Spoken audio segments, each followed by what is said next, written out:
Sa ngalan ng Ama at ng Anak at Espiritu Santo. Amen. Banal na Diyos, Panginoong Jesus, muli, sa mga oras na ito ay ipagkaloob mo ang iyong banal na mensahe sa bawat isa.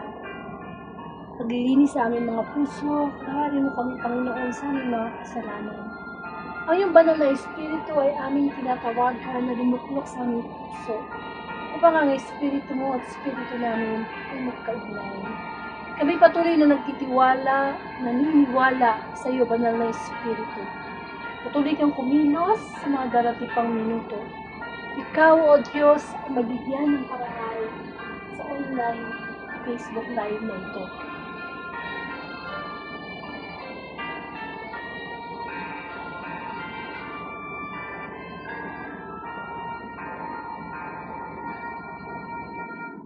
Sama-sama po natin pakinggan ang mabuting balita sa araw na ito. March 21, 2026, Saturday Gospel.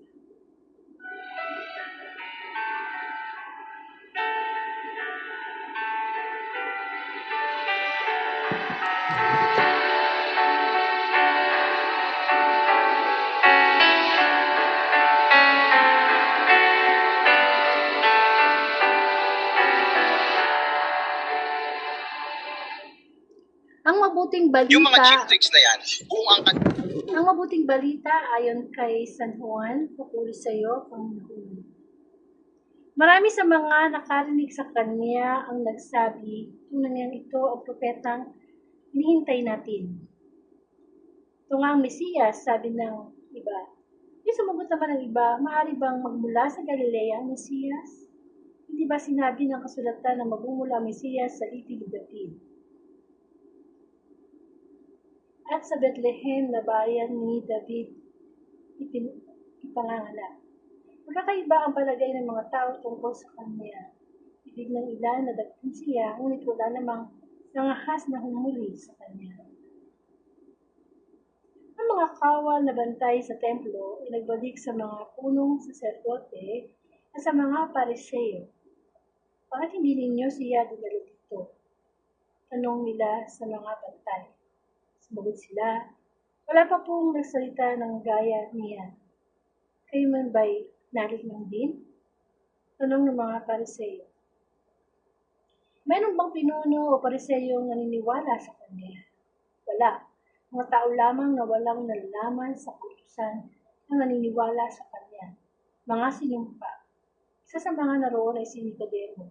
Nagsadya kay Jesus noong una. Tanong niya sila, labang sa ating kautusan na hatulan ang isang tao nang di muna nililitis at inaalam kung ano ang kanyang ginawa. Hindi ba? Sumagot sila, ikaw ba'y taga-Galilea din?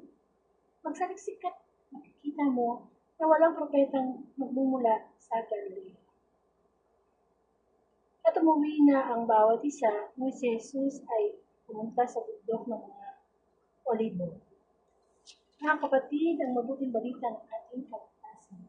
Pinupuri ka namin, Panginoong Heso Kristo. Muli, welcome po sa Word of God, Daily Gospel. Ako po si Sister Angelica. Ako akong Katoliko from Bulacan. At ang ating pong pagninilayan na pagkaing spiritual ay ngayong araw na to, March 21, 2026, Saturday Gospel. So siguro, na oras na. Ang iba sa atin ay naghahanda na sa pangtanghalian, ang iba nanananghalian na. Talagang regular natin ginagawa yan. Naghahanda ng pagkain for lunch, mamaya merienda, mamaya hapunan. Every day. Ang ganyan tayo, talagang kakain.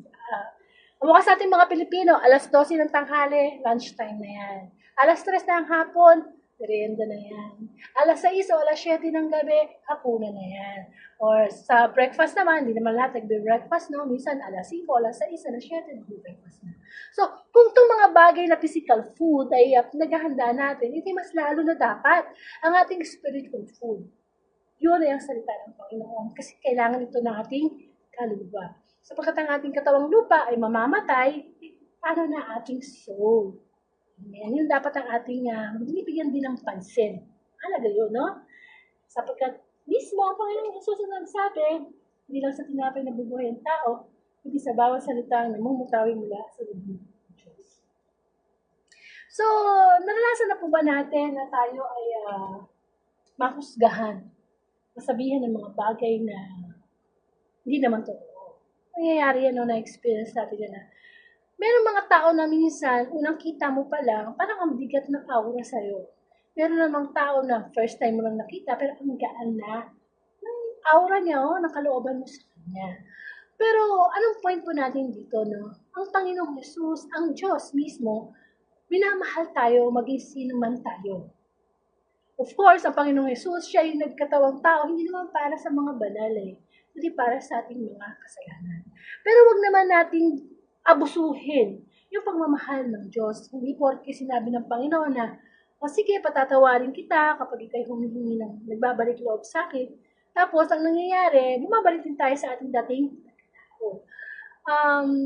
Ang good news naman dito, kahit gaano tayo kasama, kung naging masamang tao for the whole life, o pagpagigay natin, mula noon, mga 30 years o 20 years na tayong walang relasyon sa Panginoon, nabubuhay tayo makamundo. Sabi ng Panginoon, maging sino ka man, magbalik loob ka lang sa akin, gagawin niya tayong malinis. Sabi niya, kahit kasi dumi tayo, napakaruming basahan, kaya yung gawing bulak, na puti, yung maruming basahan din. Lalo na sa pagpapaalala sa atin, ngayong mahal na araw, na lahat tayo makasalanan. Pero maging sino man tayo, ano man yung mga religion natin, katayuan sa buhay, gender, whatever, maging sino man, tatanggapin tayo ng Panginoon. ang tanong, tinatanggap ba natin ng Panginoon?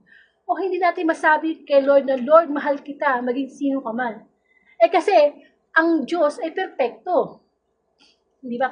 Kasi tayo, minsan, may mga pagkakataon sa buhay natin na nagmahal na rin tayo ng tao na hindi naman talaga dapat mahalin Pero dahil nga sabi nga, love is blind, minamahal natin yung tao kahit na gano'n na ugali niya, gano'n yung trato niya sa'yo, hindi ka niya namamahal ang kamukha ng pagmamahal na ginagawa mo.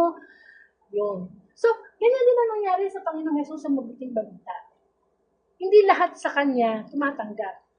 Kahit sabihin na natin na puro kabutihan, puro maka-Diyos yung Kanyang ginagawa, merong nasasabi sa Kanyang masama.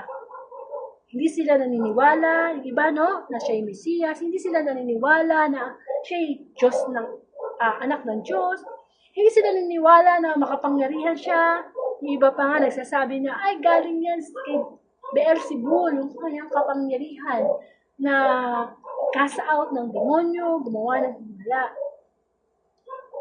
Sa mundo naman natin, gawa ka ng masama, maraming masasabi ang tao. Gawa ka ng mabuti, hanapan ka pa rin ng masama dahil sa inggit. Hindi ka maging mabuti. Pero ang mahalaga sa puso natin, ano tayo sa paningin ng Diyos? Sometimes nauubos yung oras natin, pagtatanggol sa ating sarili sa mga tao. Hindi ganito ako, hindi ganyan ako, hindi. Ang Diyos ang higit na nakakilala sa atin, maging sino man tayo. Tinatanggap tayo ng Panginoon. Basta nandun yung pagbabalik loob. Kilala tayo ng Diyos Kilala niya ang bawat isa sa atin Alam niya kung saan tayo nagmula, kung ano yung mga iniisip natin. Alam niya ang simula at ending natin. Pero yun ang good news Wala siyang pamantayan when it comes to kabuhayan, pinag-aralan, itsura, maging sino man, kasi talagang gusto ng Panginoon na tayo makapasok sa kanyang kaharian sa langit. Amen. Minamahal tayo ng Diyos. Ang question na nga lang ngayon, minamahal ba natin ng Diyos? O very selective tayo sa pagmamahal sa Diyos. Lord, mahal kita kapag komportable sa akin yung utos mo na sundin ko. Pero pag hindi komportable sa akin yung utos mo, medyo hindi kita love sa bagay na yan. Diba ganyan tayo? Hindi ganun Kamukha ng pag-ibig na at ng Diyos Ama na ibinigay niya ang kanyang buktong na anak para sa ating ng mga makasalanan. Amen. So, ang Panginoong Jesus, bagamat maraming naninira sa Kanya, ayaw sa Kanya, gusto siyang patayin, Biro mo, anak na ng Diyos, gusto pang patayin. hindi talaga nakakapagtaka kung nararanasan natin yan. Lalo na kung um, lalo na kung tayo ay sumusunod sa kalooban ng Diyos. So, ayan na naman, no, naalala ko na naman yung, etong, sino ba to? Okay, hindi ako nagtatanggol o whatever, pero ito yung sa pananaw ko lang, no?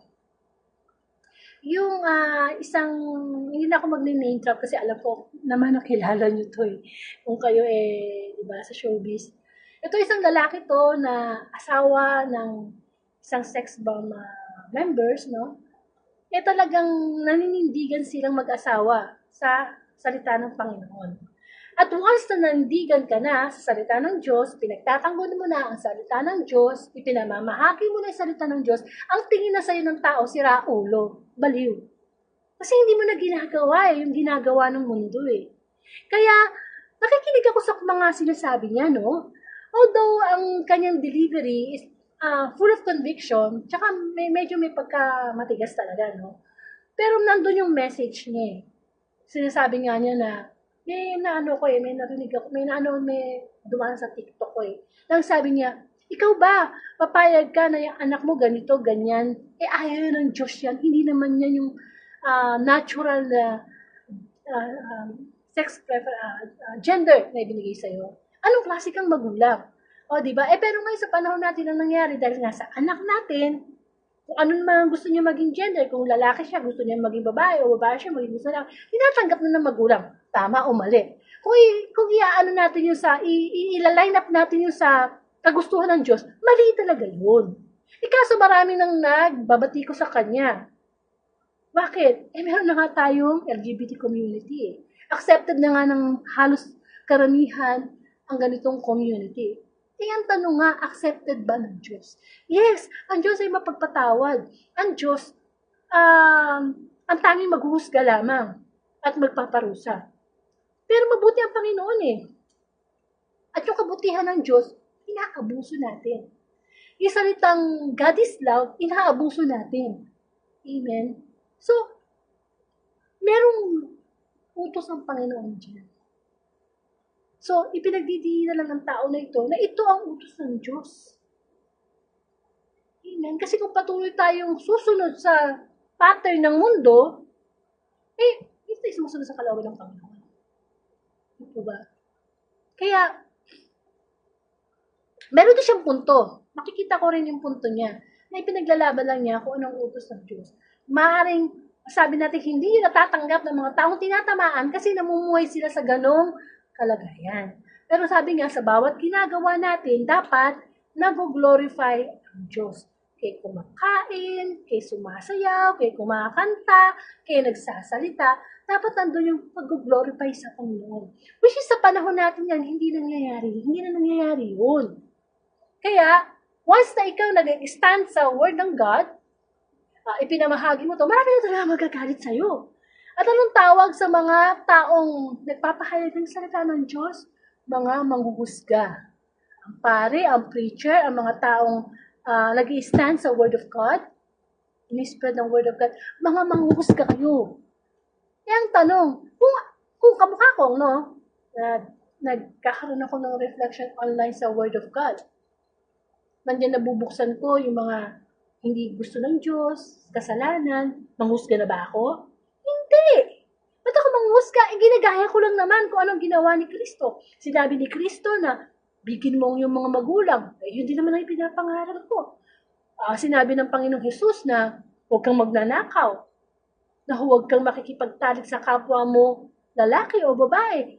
So, ibig sabihin, manghusga na ako. Kung gano'n pala ang magiging sitwasyon, di si Kristo na ang hari na manghusga. Sapagkat ginagaya lang naman ng mga mangangaral kung ano ang ipinapangaral ng Panginoon. Ayaw tanggapin ito ng tao sapagkat nasasaling ang kanilang pride. Ayaw nilang sumunod sa kalooban ng Diyos. Ang gusto talaga yung manuwin. Kaya sa bawat ginagawa natin, nakaka-offend na yun nga naglilingkod ka na sa Panginoon, sasabihan ka pa na baliw yan. O sino pa yung mga naglilingkod sa simbahan, yan pa talaga ang mga makasalanan. Buti pa kami, wala kami tinatapakan ng tao, di ba? So, Oo, mahal tayo ng Diyos. Pero dapat, ipakita din natin sa Panginoon ating pagmamahal sa Kanya. Kaya kapag nakakarinig tayo ng gospel, every Sunday, kung halimbawa every Sunday ka nagsisimba, hindi pag-uhusga yun. Pagmamahal ng Diyos yun. Itinatama tayo. Kasi ang mga tao ngayon, takot na eh. Hindi ba, sino ba ang maglalakas ng loob na humarap ka sa isang plaza at mangaral ka ng salita ng Diyos? Maraming mag-iisip dyan na, sira ulo siguro. Hindi na nakakapagtaka yun. Dahil kahit ang Panginoong Yesus, sinabihan ng sira ulo sa demonyo ng gagaling kapon. May pag-uusig talaga. May pag-uusig kasi ang unang kalaban mo dyan, sarili natin eh. Kapag nagbalik loob tayo sa Panginoon, ang una nating kalaban, sarili natin. Yung mga kahinaan natin, iiwanan natin. Yung mga paniniwala natin, iiwanan natin para sa Panginoon. Para sa pagsunod sa kalooban ng Panginoon. So, kapag nakakarinig tayo ng salita ng Diyos, tanggapin natin to in a way na ito pala ang gusto ng Panginoon. Meron kasing talagang mangaral na soft-spoken. Meron naman mangaral na ang voice tone nila is parang nagagalit, pero siguro hindi naman nagagalit yun eh. Talagang malakas lang ang boses, so pinagdidiinan yung mensahe. Nasa sa atin na yun. Kung paano natin tatanggapin yun. Sabi nga, kapag tayo nakakarinig ng salita ng Diyos, na ipinapaalala sa atin yung talinghaga ng mga hasik. Mga hasik ng, di ba? Ng seeds. Depende na yun kung napunta ba yun sa matabang lupa, sa daanan, sa dawagan, sa batuhan. So, ganoon din tayo. Kapag tayo nakakarinig ng salita ng Diyos, is either pumasok yan sa kanan o sa kaliwa, pumasok yan sa ating pandinig, pumasok yan sa ating puso. Amen. So, kung ang Panginoong Jesus, nahusgahan, kung ang Panginoong Jesus, marami pa rin nasasabi sa Kanya, ganun talaga ang mararanasan. Amen. Kasi ang mga nag-viral ngayon, mga walang kakwenta-kwentang, makamundong mga istorya. Diba? Yung mga simpleng sabihin mo yung pangalan ng Diyos eh. Gawin mo expression, kasalanan na yun. Kasi banal lang salita ng Diyos eh. Minsan may napapanood ako na mga komedyante na puro kalaswaan yung ginagawang comedy, tapos sasabihin pa, Diyos ko, oh my God. Ano kayo mga ganong bagay, no? Na, alam ng Diyos yung ating mga kahinaan. Kaya nga nandiyan ang mabuting balita eh. Para si Jesus ay maging ilaw natin. Siya yung maging daan, katotohanan nitong buhay. Amen. Huwag nating ibababa yung ating sarili dahil sa sinabi ng iba na masama sa atin. Kasi ang Diyos ang nakakilala sa atin. Sa Diyos tayo makinig. Amen? Although, in another way, meron din namang advantage yun. Kasi meron din naman kasi mga tao, sabi nga, in every rule, there's always an exemption, na sinasabi sa'yo na ganito ka, ganyan ka, pagnilayan mo yun. Ganun ba ako? Kasi minsan din natin makita yung ating kapintasan, kung hindi rin na makikita ng ibang tao. Lalo na kung marami na nagsasabi, no? Di ba? Kasi isa lang nang galing. Kung marami na pinanggagalingan na, ay, si ganito, si ganyan. For development yon. Sometimes sa mga bagay, i-take natin in a positive way. Kasi kung negative ka agad, talagang madidistract tayo. Yan. Sapagkat ang Diyos naman, tinuturoan naman tayo when it comes to pag-iisip, para ba daw tayo mag-isip? Bagay na positibo. Kahit pangit yung sitwasyon, positibo pa rin. Di po ba? Ang Diyos naman napakabuti yan. Hingin natin ang karunungan, ang kababaan ng loob, ang wisdom, ang karunungan, no? Napakahalaga niyan.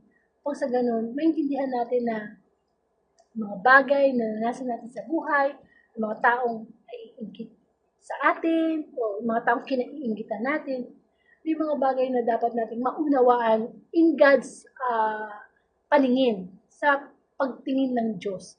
Kasi pag tayo ay nagbalik loob na sa Panginoon, yung way of thinking natin, may iba na yan eh. Hindi na tayo mag-isip ng pangmundo. Ginawa ko ng masama nito, kawal ko din ng masama. Hindi na ganoon. Amen? Kailangan, nagbabago na po yun. So nawa, ang mabuting balita sa araw na ito, ay makapagbigay sa atin ng karunungan, kaalaman, kagalingan, spiritual, na may mga tao talaga na bibigay sa atin ng negative reaction.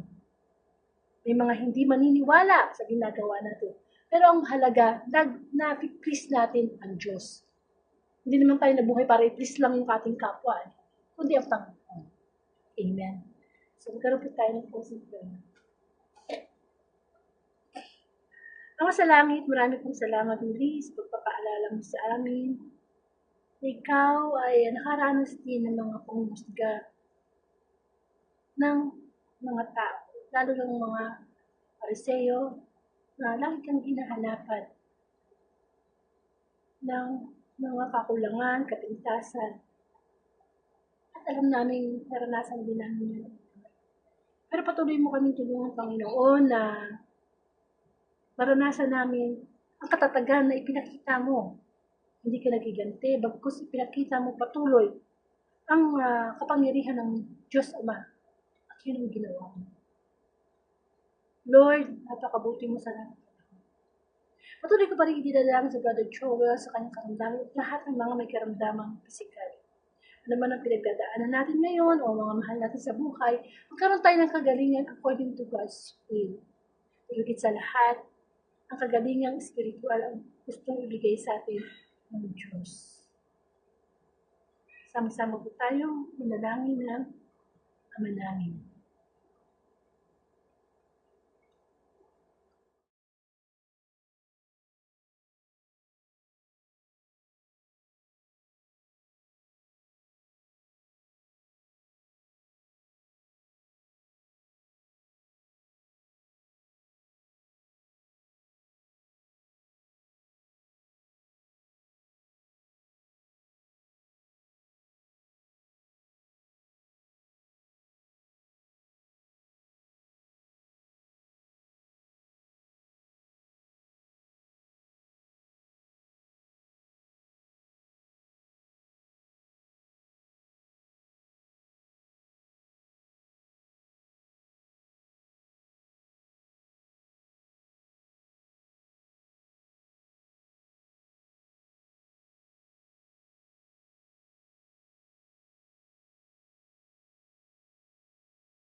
Muli salamat, Panginoon, sa pagpapaalala mo sa amin na totoo lang ang mga naranasan namin mga paghusga sa aming kapwa. Sapagkat nadanas mo yan. So, pakasyon na lang po itong today's gospel sa inyong timeline bilang pagsunod sa ating Great Commission na pagpapalaganap ng mabuting balita kamukha ng ginawa ng Panginoong Jesus. Maraming po salamat. May pagkakaloob ni Lord ang March 22, 2026, Sunday Gospel muli. Tayo ay sama-samang magnilay online. To God be the glory.